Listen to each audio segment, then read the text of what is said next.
Hello, class. Today we're talking about Chapter 7, Social Media. Now, I want you to stop and think, which social media platform do you use the most? Why are you using this one instead of a different one more often? Or are you maybe using a certain kind when you're looking for certain types of material? Like maybe you use Facebook or WhatsApp to contact your relatives, but you're looking for regular content on TikTok maybe, or you're talking to your friends on Snapchat. So think about which media platforms you use and why are you using that one instead of something else.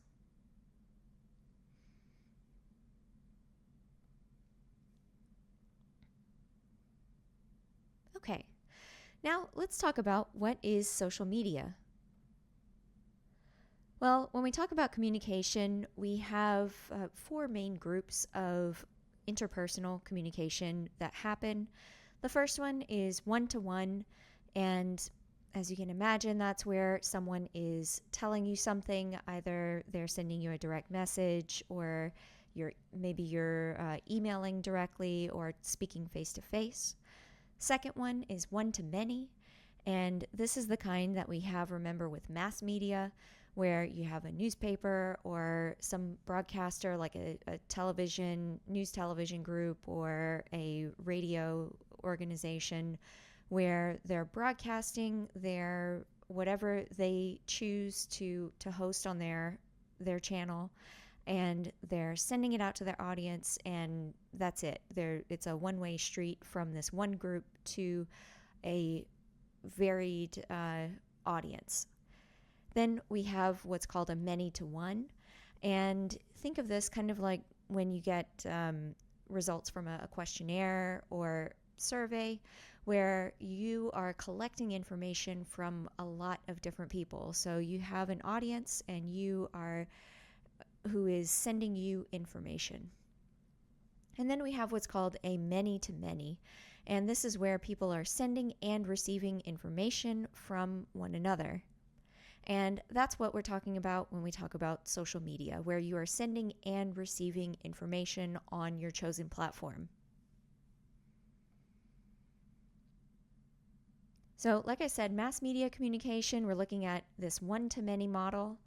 And again, that could be something like a newspaper, magazine, TV, radio. Even billboards have the potential to be a one-to-many kind of messaging system, where they are posted on the side of the road and lots of people in a particular area are anticipated as the audience.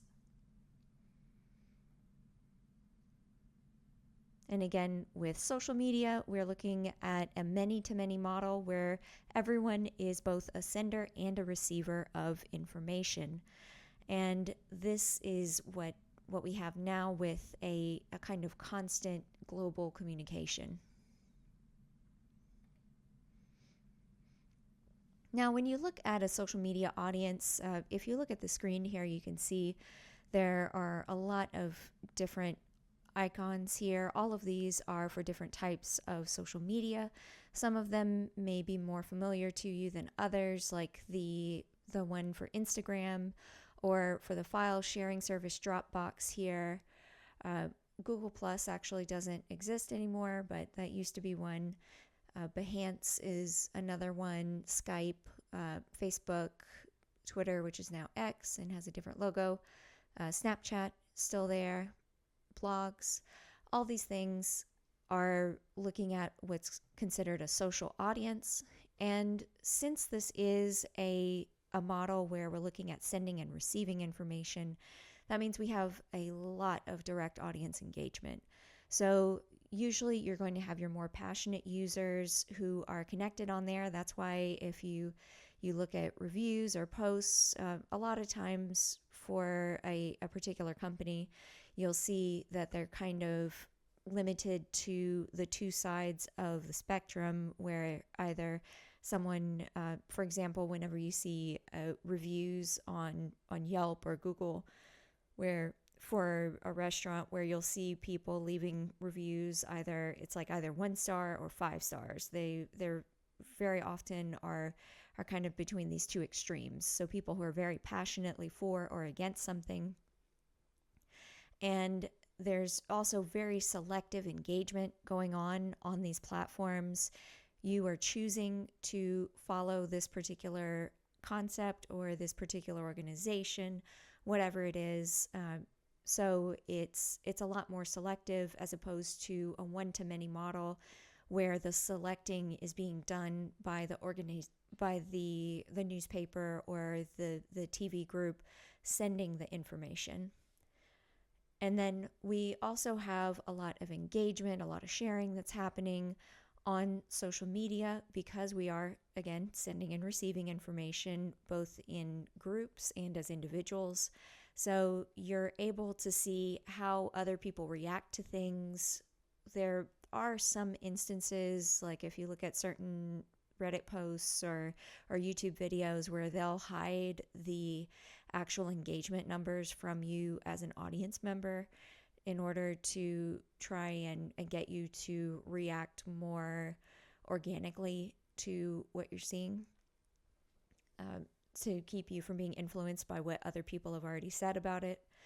But as someone creating content or as someone who is receiving that content from other people, we're sharing information and sharing our reactions and how we're interacting with each other and with the platform as we go along. Now, here's a question for you. Do you need social media to grow a business? Well, you do, and you potentially don't. Often nowadays, you do need some kind of online presence. Most people, even older society members, are going to expect to see something online for a particular business, unless it's just a really out of the garage flyer type of situation. But for the most part, we're still looking at a current world model where we want to see some kind of either website, blog, store, social media presence, either through a group like Facebook or Instagram, something where you can connect with people online and learn a bit more about what's going on there. Now, with that in mind, we do want to look at how to use social media in advertising. And here are some examples of things that you want to consider whenever you look at social media. You want to think about your audience's needs. Who is your target audience? Which platforms are they focused on using? And you can figure that out by, of course, looking at the data that's out there related to places like Instagram or TikTok, or who's using Snapchat, or who's still using Facebook or one of those other groups, or Twitch or something like that. And based on your target audience information, remember, we develop that by looking at things like audience segmentation. So the demographic, geographic, psychographic, and behavioral information of these people. And we're able to build a target profile of someone and figure out who they are, where are they, what kind of content are they expecting on this particular platform. And after we figure out what they potentially want and where that intersects with our particular business, that's where we figure out what kind of content we're going to make, and you want to produce and develop that style on your social media accounts and on your web pages.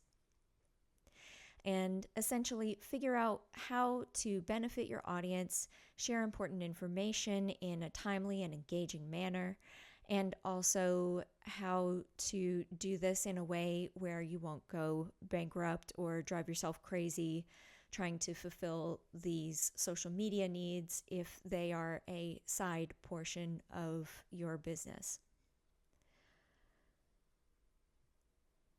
Now, whenever you're looking at your company's abilities and needs, you want to think about, of course, like what kind of social media do I need to use or would I want to use? Am I primarily using this to gain more brand recognition? Am I answering my audience's questions? Am I expecting a lot of feedback from users if I create this account? Or is this going to be a primarily in-person business, and maybe we're just including the menu and a way for people to order food online or order products, or maybe using it as scheduling so people know when we're available to provide a particular service.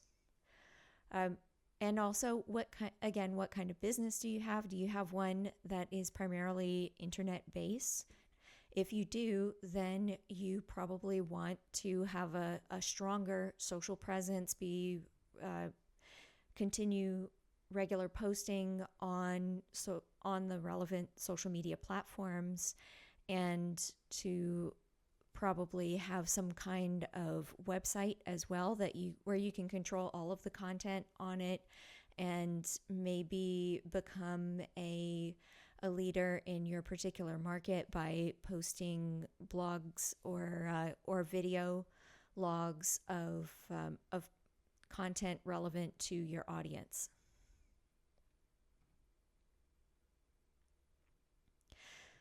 Now, one of the things you will probably use when you post online, especially on social media, is hashtags.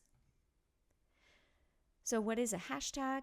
Well, hashtags are also, it's this little like tic-tac-toe sign, and it's known as the pound, number, or hash sign. And they were used more often in automated phone menus, or whenever you needed to enter a code for something, you would enter the number and then it would say press the pound sign, and that would complete the operation for that menu or that alarm system or something like that. Nowadays, we're primarily using them to sort content and organize information into groups, or organize things that are within groups online. And it helps us to understand how people are using a particular platform and what they're doing on there. And the first known use of the hashtag was in this modern way was back in 2007. That post was created by Chris Messina on Twitter, now X, and he wrote, "How do you feel about using pound for groups, as in pound bar camp and then message, ? So you can see that that this was it's still a relatively new usage, even in the world of online things and social media. But it's become extremely widespread. When Messina first mentioned the hashtag, the Twitter organizers said, "Oh man, Chris, I don't know about this. This isn't really going to. I think this is going to be too much for people to understand. They won't know what's going on." So they told him, "We'll try it out and see." And of course now it's become extremely prevalent everywhere online, and you'll even see real life things where they'll make a note like, "Yeah, make sure you tag it, hashtag this or that on there." So some effective hashtags, first of all, you want to make sure that it's relevant, simple, and easy to understand. And you can also check trending hashtags to make sure that you're using them properly, that you're including things that are relevant right now as well. And if you can, you want to try to be the first part of a trend. That means that you'll get a little more exposure usually. And of course, a lot of platforms now, if you include any kind of video or photos on there, then you're going to get more hits more often when you make those kinds of posts online. Now, whenever we're talking about looking at trending hashtags and pre-writing different things, one of the ways you can prepare is by looking at calendars of like holidays. Look for things that are relevant to whatever product or service you are promoting, and that can help you to connect with your audience with something that they're seeing elsewhere as well. And you can even look at stuff like school or local calendars too to give you some ideas like, hey, it's back to school time. Maybe you need to get your kids' clothes adjusted, or you need to buy new shoes, or you want to put together new snacks or something for school. Whatever it is, calendars can be a really great way to help you pre-write your work and put everything together, and that way you're able to be like ready and go ahead from the very beginning. And some platforms will even let you schedule posts on there, so you can schedule it to happen on this particular day at this particular time when your audience is most likely to see it. Now, when you're using hashtags, you want to make sure that you are appropriately labeling your content. Like I said, some hashtags are going to be more appropriate than others, and it kind of depends on which platform you're using as to how many you can include in there. But you also want to make sure that you're using one appropriately. For example, back when the Me Too movement and hashtag Me Too was floating around online, they had a pizza company that they weren't really paying attention when it first came out, and they saw it trending, and someone said like, oh yeah, is tonight I'm feeling hungry tonight, let's order a pizza, hashtag Me Too. And it's like, no, that isn't quite what was going on there. So it's important to be aware of how a hashtag is being used to make sure that you are connecting with what's going on and are aware of what's happening, and that you don't look like a doofus if you use it incorrectly.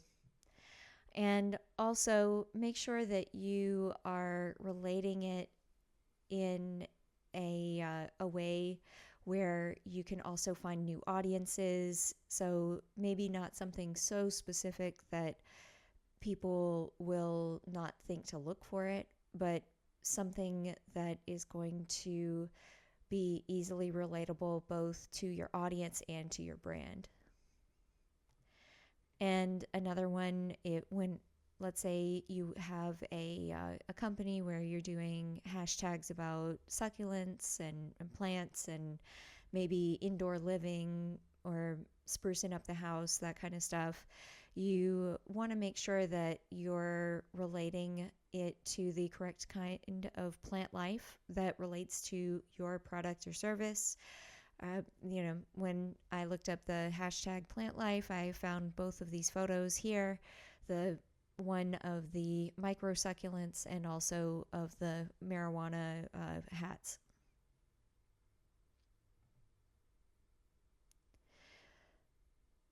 Now, when you're looking at hashtags, you want to make sure that you avoid overusing them as well. As you'll see in just a moment, hashtags have different recommendations based on which platform you're using as to how many are considered too much or too few. And you also want to have maybe one or two that are related to your particular brand, your branded content. So if you have one, like let's say you had one for Halloween, if you have maybe both the more general, like Halloween 2025, you also want to, and you're promoting maybe the hot dog costumes that were out, then you might put hashtag Halloweener. And that way you can connect with your audience who's looking at that particular, maybe they want to share their pictures in that costume as well as people who are relating to Halloween. Now, when we talk about posting on X, formerly Twitter, they recommend 1 to 2 hashtags per post. And when you use them, think about highlighting keywords in there and make sure that you're providing context for why this hashtag is there. So if you include it maybe inside of your post, so that like one sentence, the 280 characters that you're writing on there, something like that. Facebook, 1 to 2 hashtags is fine. And you can monitor those hashtags if you go to facebook.com/hashtag/ and then write the hashtag after that second backslash. And you can see all the posts related to that particular one.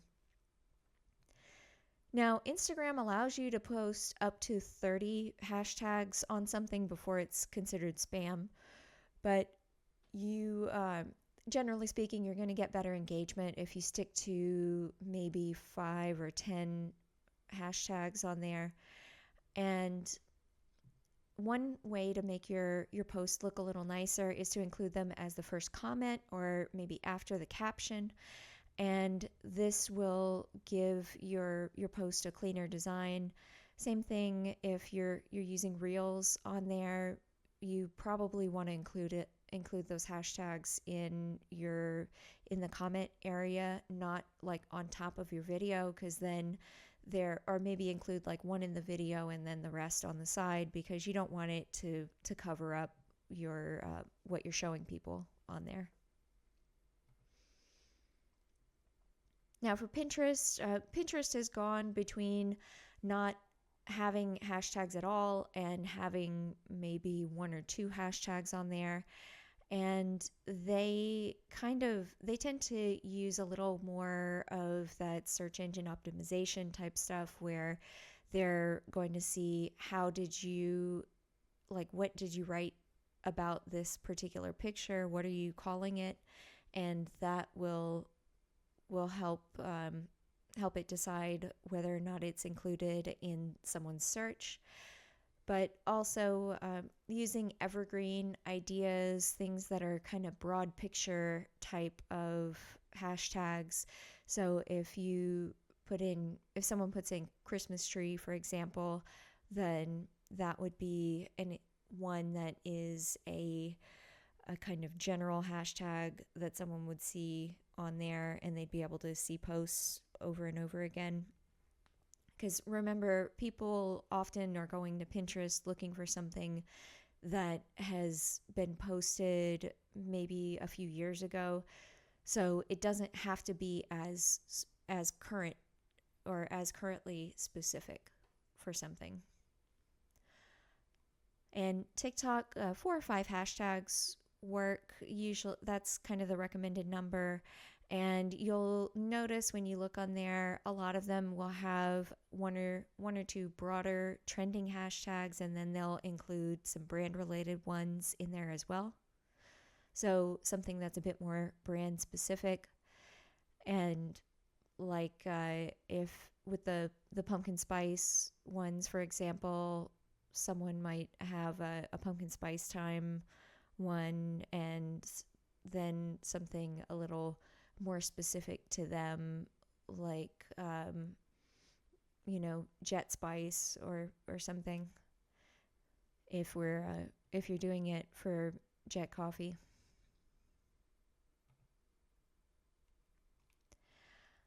And for LinkedIn, you want to make sure that you're keeping your tags professional. They say no more than 2. If you write more than 5 tags on there, it's going to be considered spam. Your post is going to get blocked and taken down. So make sure that you stick to only a couple of strong hashtags on there. So something relevant to your audience and that relates to your product or idea or business. And that way you are targeted to that particular audience, and you want to keep it professional as well, so avoiding maybe using slang or something like that as much, or anything that's too trendy, and keeping it to something that you wouldn't mind 5 years from now. Think kind of the like, would I be okay with this popping up 5 years later kind of hashtag. And YouTube, 2 or 3 hashtags in the title or in the description. Most of the time now, I see them in the description. I hardly ever see any actually in the title section anymore.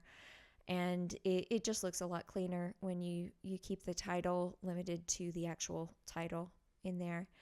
And things will get blocked and flagged as spam if you have more than 15 hashtags connected to your YouTube video. All right, time to think about hashtags one last time. Name a hashtag that you saw recently. Did it match the rest of the message? So think of a hashtag that you saw recently, or have you seen one, and did it match the rest of the message? Now, one thing I do want to show you as well, if you look at this post here, so I included this in the lecture slides area, but this is a link to an interview with the guy Chris Messina. Remember, the one who made the original hashtag post, and he discussed how hashtags relate to the web now in 2025, as well as some other trends like AI summaries and things. And within the article, they also talked about, well, are hashtags even needed anymore? And part of that was spurred by this post by Elon Musk, which you can see here. And it's where he posted on X, and he said, please stop using hashtags. The system doesn't need them anymore, and they look ugly. So you can kind of see that that post, and if you go on X, I'm sure you can actually see what they're talking about, if anyone is still talking about this on there as well.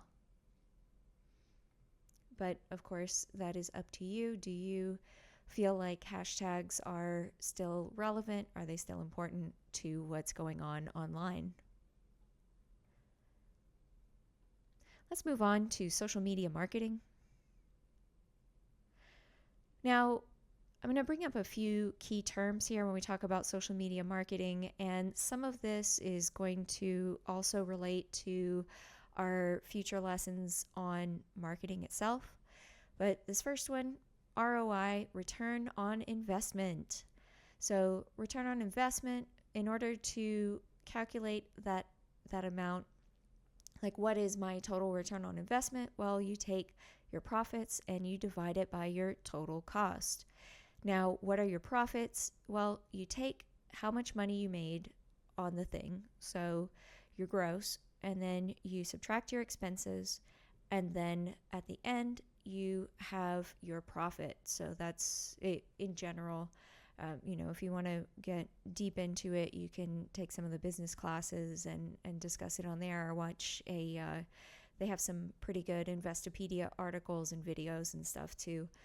But when we talk about return on investment, that's what we're talking about, is figuring out, okay, if I take my profits and I divide it by my total cost here, how much am I actually getting in return for this money, or this time that I've put into developing my social media account, into developing my blog, my website, what have you.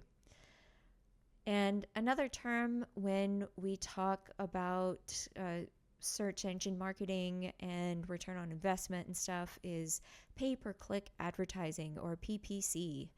And PPC is not, it isn't angel dust or anything like that. It's pay-per-click advertising, and we're talking about the profits from ads divided by money spent on ads.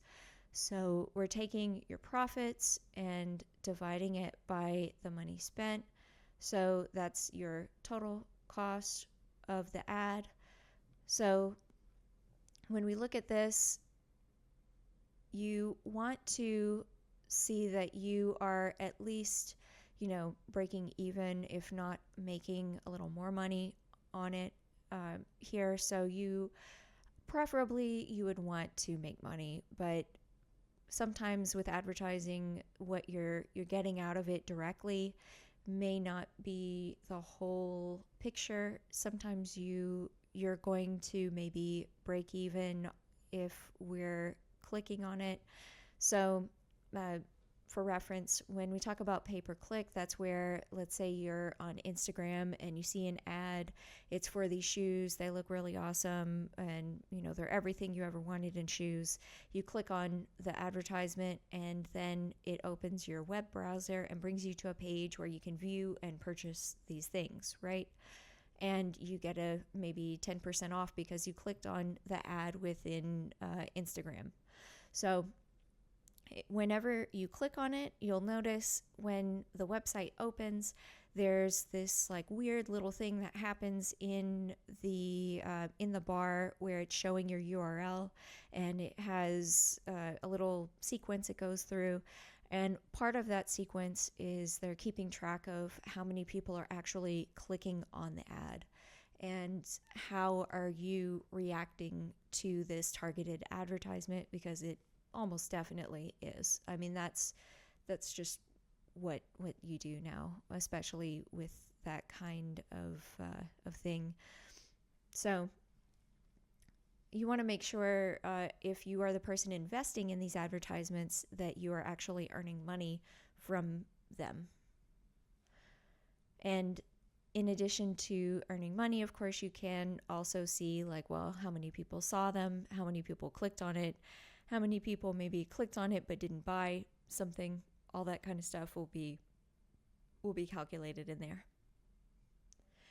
And another thing, when we talk about do-it-yourself marketing, let's say you decide, I have enough tools and wherewithal. I'm capable of making my own online marketing plan. I'll make all my own posts. I'll check all of my contracts. I'll do my own stuff and everything myself. Well, you want to make sure that you understand how much time you're putting in it, and how much are you actually spending on this. Let's say, so maybe you're earning, you figure from your from the interactions on social media, you're earning $3,000 per month, and you're working 60 hours a week. Well, if you calculate that and you do 240 hours divided by 1 month, then it's 3,000. Then you would take that $3,000, divide it by 240, and you'd come out to about $12.50 an hour. So $12.50 an hour, and then you still have to pay taxes for all of that stuff. So it's important to remember you do still have to pay for remember all of the things that you're paying for whenever you do this. And of course, whenever you are doing social media and you want to make sure that you're getting your maximum return on investment, part of figuring that out is by defining specific objectives. So specifically, what am I going to get out of this interaction? Not all social media accounts are created in order to earn money from them directly. Sometimes it's going to be indirect because you're looking to develop more brand awareness about your product or service. Maybe you want to have a higher level of customer interaction. For example, Starbucks for a while had a Twitter account where they would ask people to say hey, what are your Starbucks questions? What are your concerns? Did you notice something that you felt was could be improved upon at one of our locations?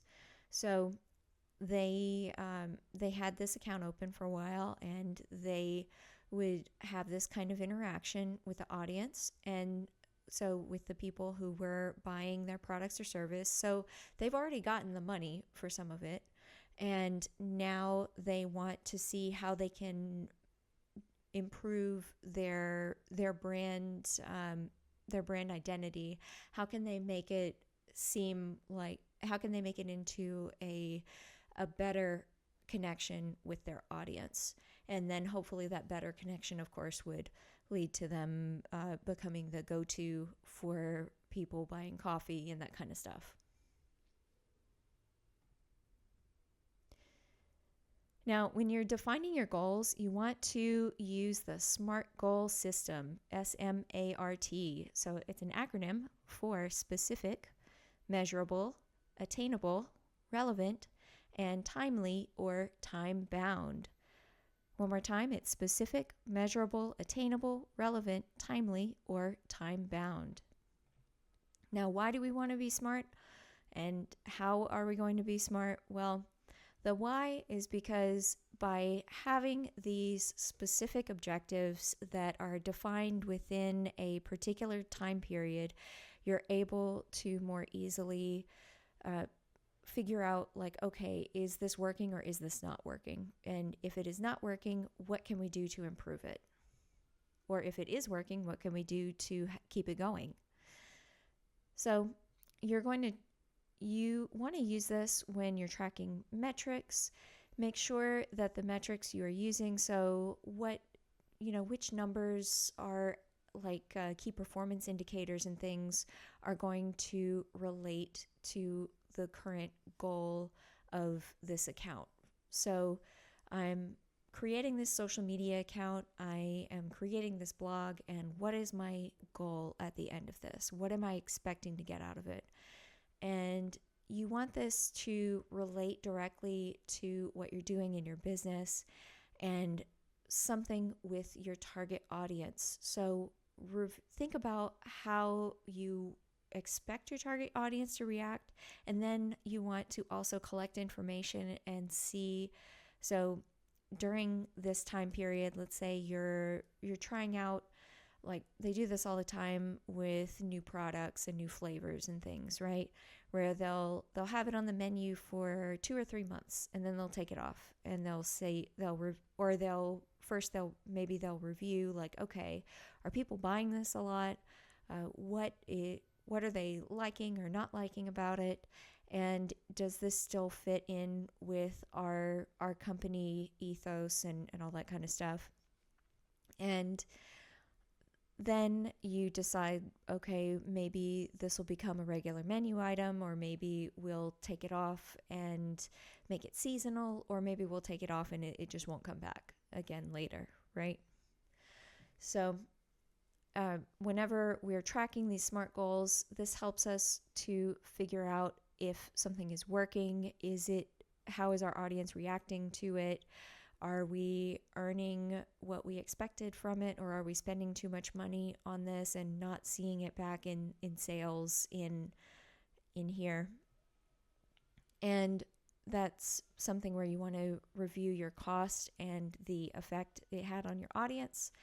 Does it cost more than what you're getting out of it? Or is this something where maybe you spent the money and you weren't expecting to maybe earn money within this period, but instead you wanted to develop awareness about your new product or about your company if you're a new company?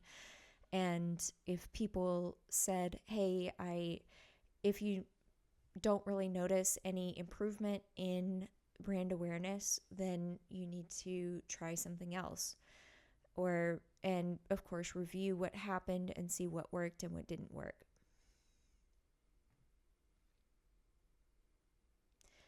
Now, to review, what is ROI and how do you calculate it? Well, remember, if we go back,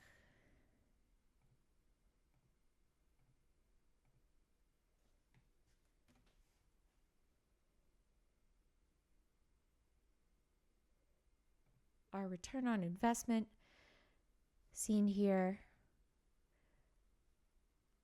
is our profits divided by our total cost.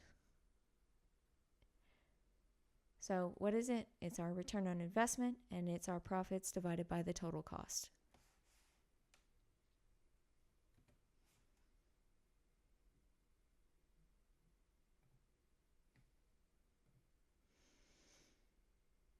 All right.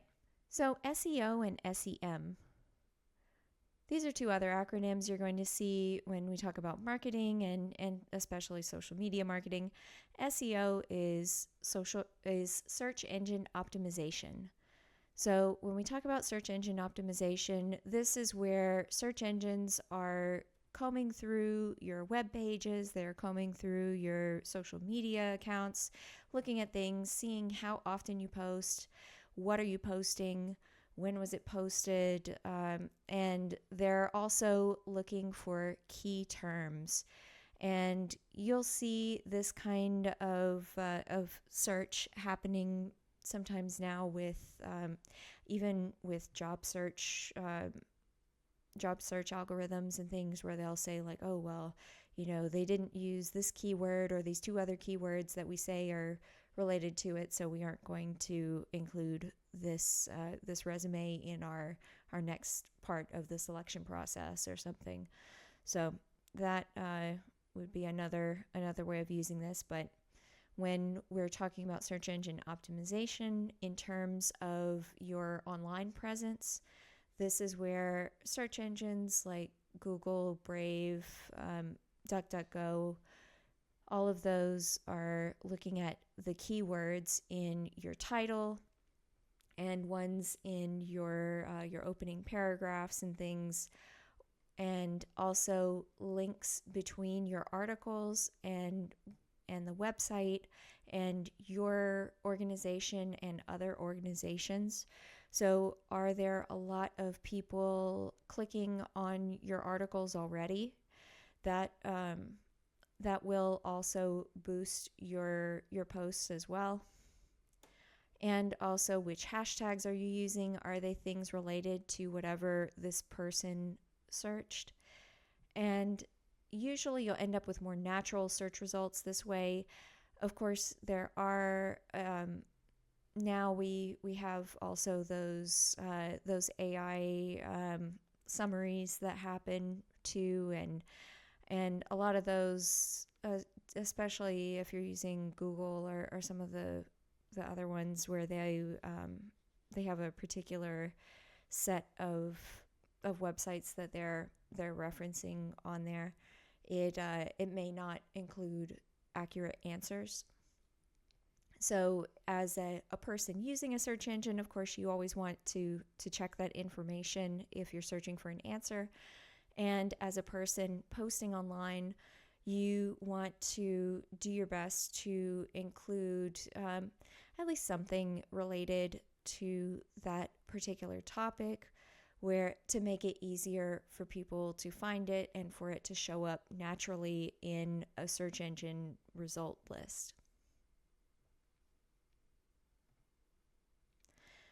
Now, SEM is search engine marketing, and this is where people are paying to have their ads show up at the beginning of search results. And it also relates to that pay-per-click content. This will have immediate results, and depending on where you're spending the money, you'll have a larger number of results than in others.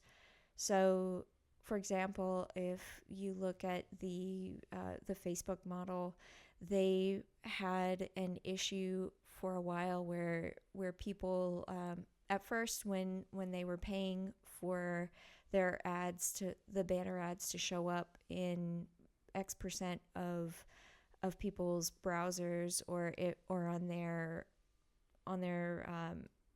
phone platform or something, they had problems with it after a while, where Facebook was only like having the ad show up maybe 15% of the time or something.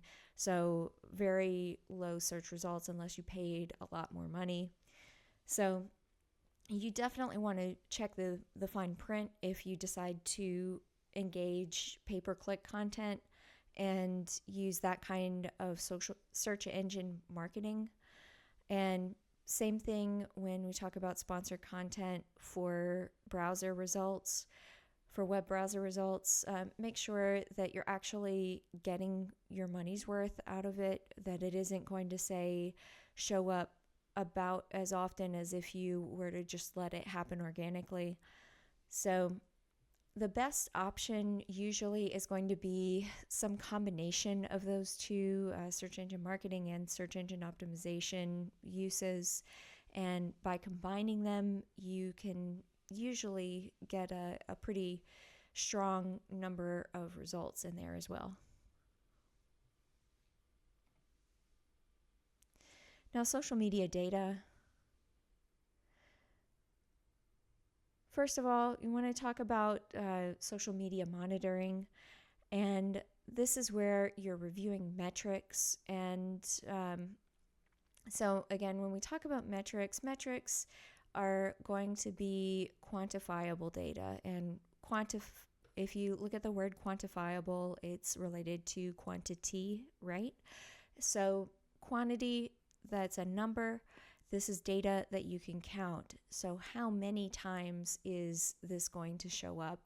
How much of this thing are we going to see?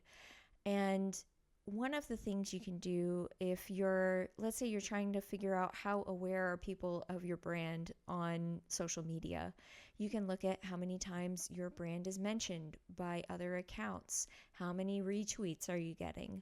Are you getting any, do you have a relevant hashtag that you can include in there? Maybe you want to check on your competitors, see what they're doing, and if what they're doing is working, you can see how many times your competitor's been mentioned, or even look at industry trends and see if the trending hashtags for that are something you need to maybe discuss in a blog post or in a new video or something. Now, social listening, this is where we look at the mood behind the data. And when we talk about this is qualitative data. And qualitative data, this is where we get into the specifics of social media sentiment and talking about what words are people associating with your particular brand or with your store or your product or service. Are they saying that it's cheap? Are they saying that it maybe looks expensive but is a great value? Think about those little summaries that you'll see at like they do it on Google Maps now too, but also on Amazon, where you'll see a little summary of all of the reviews that people have posted. Or if you think about those word maps, if you've seen one of those before, where they'll take maybe 600 reviews and they'll find the top 20 words and put all of them together onto a map, and you'll try and figure, and it'll show like, okay, this word, maybe it's a coffee company, and the word you see the most with this company is delicious. So delicious would be the biggest word on there, and then you see the other ones in the top 20 words mentioned all around it. And you can use this to help you with customer engagement. So this will help you to see if there are any problems happening, what are they, and what can you do to fix them, what works and what doesn't work. And you can also use this to kind of look at what your competitors are doing. Again, this is one of those cases where if you have someone who is in a very similar business to you, like in the case of KATC and KLFY, over the years, each one of them have taken notice of each other and maybe altered their their particular strategy to either stand apart from their competitor or to do something similar that they think has been working for the other organization. And another thing you can do when we look at social listening, you want to look at reviews, especially if influencers online are talking about a product or service. Are they talking about it at all, or is it something where maybe they are mentioning it in, if they are talking about it, are they just reviewing it, or are they mentioning it in a good or bad light? And this can also help whenever you're looking for new sales leads as well.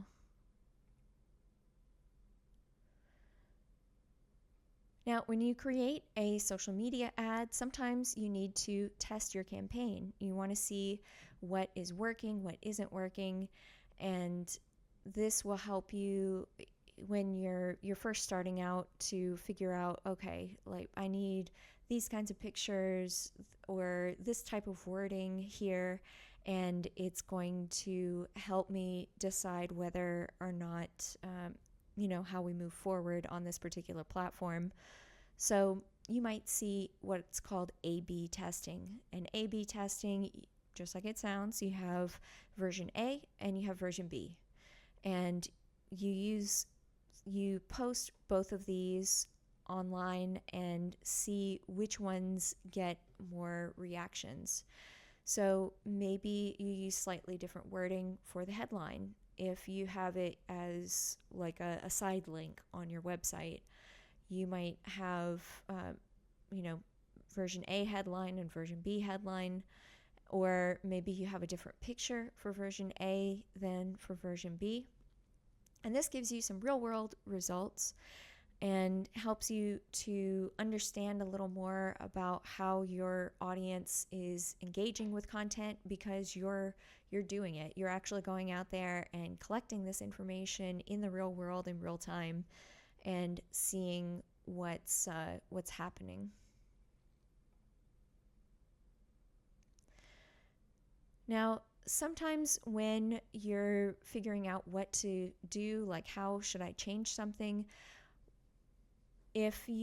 let's say you've decided, okay, this kind of picture with the fancy looking coffee, it has a little bit of the coffee bag underneath it, some cinnamon, you can see